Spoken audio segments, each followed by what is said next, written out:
Ada seorang kaya, hartanya banyak, dia naik kereta yang besar, megah dan mewah. Dalam perjalanan dia tengok ke sebelah kanan ada tanaman padi sawah yang menghijau. Di tengah sawah, suami sudah menunggu makanan siang tiba. Apa kata orang kaya dalam kereta? Oh, bahagianya petani. Di tengah perutnya lapar, istri dan anaknya datang. Makanan tiba pada waktunya.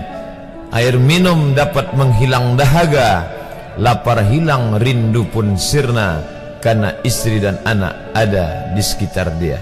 Bahagianya menjadi petani, kata orang kaya dalam kereta. Masa orang kaya berpikir bahwa dia tidak bahagia? Si petani yang bersama anak di pondok tua itu pula memandang orang kaya di atas kereta. Apa kata dia?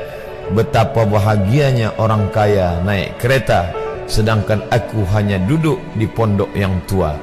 Maka pada hakikatnya manusia ini dua-duanya tak bahagia. Lalu sebenarnya bahagia itu di mana? Ada seorang anak yang sedang belajar di college university. Maka dia berkata, alangkah bahagianya kalau saya dapat BA. Selepas dia dapat ijazah BA, lalu dia berkata, aku tak bahagia. Alangkah indahnya bila dapat master. Manakala dia dapat master, dia berkata, oh, betapa bahagianya kalau dapat PhD. Selepas PhD dia berkata, susahnya PhD, belum juga dapat kerja. Selepas dapat kerja dia berkata, alangkah bahagianya kalau menikah. Selepas menikah dia berkata, aku tak bahagia sebab orang selalu tanya, dah punya anak apa belum? Selepas punya anak, dia pula berpikir untuk menikah sekali lagi. Jadi sebenarnya bahagia itu punya siapa?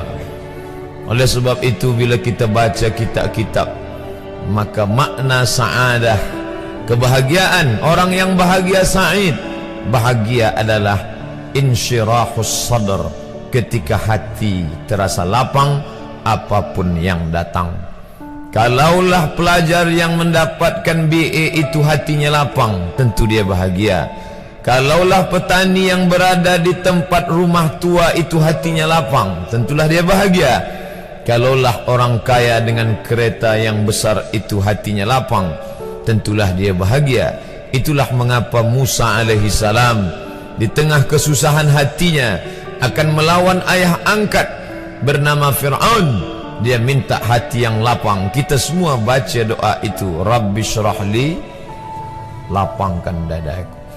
Itulah mengapa kakinya pecah berdarah, giginya patah, pelipisnya pecah meneteskan darah, tapi dia tersenyum bahagia kerana hatinya lapang.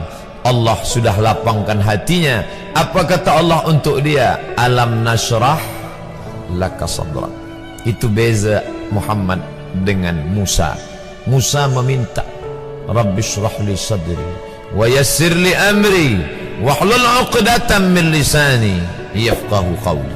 Sedang Muhammad tidak meminta, belum meminta, Allah dah bagi pada dia. Apa kata Allah? Alam nashrah laka sadrak wa wada'na anka wizrak alladhi anqadha dhahrak wa rafa'na laka dhikrak. Bila kau dalam keadaan susah, dua kali Allah ulang, fa inna ma'al usri yusra, inna ma'al usri yusra. Hati lapang itulah yang membuat Haji Abdul Malik Karim Amrullah Buya Hamka tersenyum di dalam penjara. Penanya berjalan perlahan tapi pasti, maka keluarlah tafsir Al-Azhar. Hati yang lapang itu juga membuat Said Qutb tersenyum menghadapi tiang gantungan.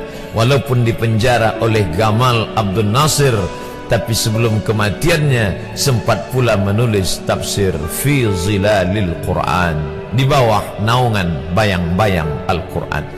Apa kata Said Qutb dalam muqaddimahnya? Al-hayatu fi zilalil Quran ni'mah. Hidup di bawah naungan bayang-bayang Al-Quran itu nikmat.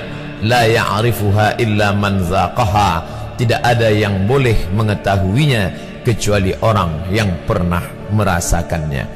Maka bahagia adalah ketika hati terasa lapang.